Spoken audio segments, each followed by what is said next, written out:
Добар ден, драги ученици! Добре дојдовте во e-училница по предмет спортска психологија за прва година средно стручно образование. Јас сум Јелена Цветановска и се надевам дека и денеска ќе поминете убави моменти со мене, усовршувајќи ја содржината експанзија на развитокот на спортска психологија. Да започнеме.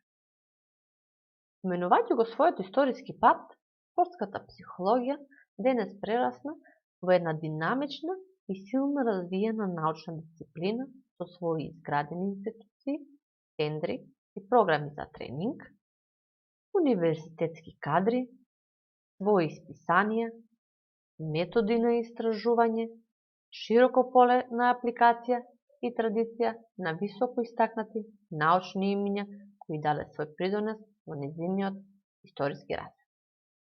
Историјата на психологија се дели во 6 периоди. Првиот период е период на Норман Триплет, кој трае од 1893 до 1920 година. Вториот период е период на Колман Грифит, кој трае од 1921 до 1938 година. Третиот период е период на Френклин Хендри од 1939 до 1965. Четвртиот период е од 1966 до 1977 година. Тоа е период на Брус Оголви и Том Тетко и тогаш се случува и експанзија на развитокот за кој ќе зборуваме денес. Петиот период е период од 1978 до 2000. Тоа е период на раст и развој на рекреативна психологија. И шестиот период е период на современа спортска и рекреативна психологија, која трае од 2001 година, а се до ден денес. Од сите овие периоди, експанзија се случила во четвртиот период, како што реков.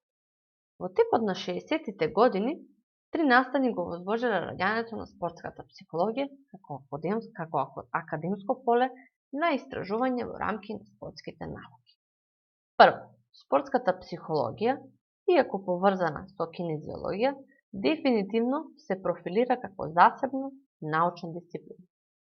Второ, истражувањата на академската спортска психологија почнуваат да се применуваат во практична работа со спортистите. И трето, заради зголемениот интерес за спортска психологија, започнало институционално организирање на спортските психолози. Во 60-тите спортските психолози почнаа да се среќаваат меѓународно во Рим за создавање на меѓународното друштво за спортската активност. Прв претседател бил избран италијанскиот психијатар Феручио, кој ја водел организацијата во првите години. Првата конференција на организација, познат како првиот светски конгрес на спортска психологија, е одржан во Рим 1965 година, датум кој според многумина е официјалното раѓање на спортската психологија како засебна академска дисциплина. На сликата го гледаме Брус Оголви. Во овој период најголем придонес имаат двајца клинички психолози, Брус Оголви и Том Тетко. После екстензивното истражување на личноста на спортистите, Оголви и Тетко во 1966 година ја напишале книгата Проблематични спортисти и како да се справиме со нив. Тоа е книга која представува водеж за тренери како да им се помогне на спортистите да бидат успешни.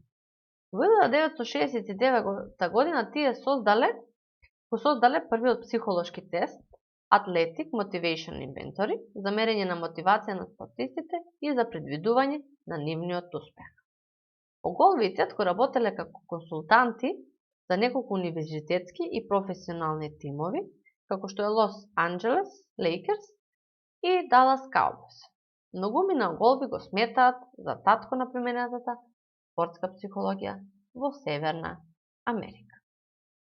Во овој период се правени едни од поважните истражувања од 1966 до 1977 година на спортска психологија. Периодот од 1966 до 1977 година го представува историскиот период кога спортската психологија во својот развој создава своја истражувачка база и кога го оделува моторното учење, односно кога се оделува моторното учење, односно кинезиологија. Рековме дека кинезиологија представува наука за физичката активност. Во овој период се напишани неколку учебници по спортска психологија. Основени се меѓународното, северноамериканското, европското и канадското друштво по спортска психологија, а во 1979 година излегува и првото издание на спортското списание Journal of Sport Psychology. Од централен интерес на истражувањето во спортската психологија во овој период е односот помеѓу личноста на спортистот и неговиот спортски успех.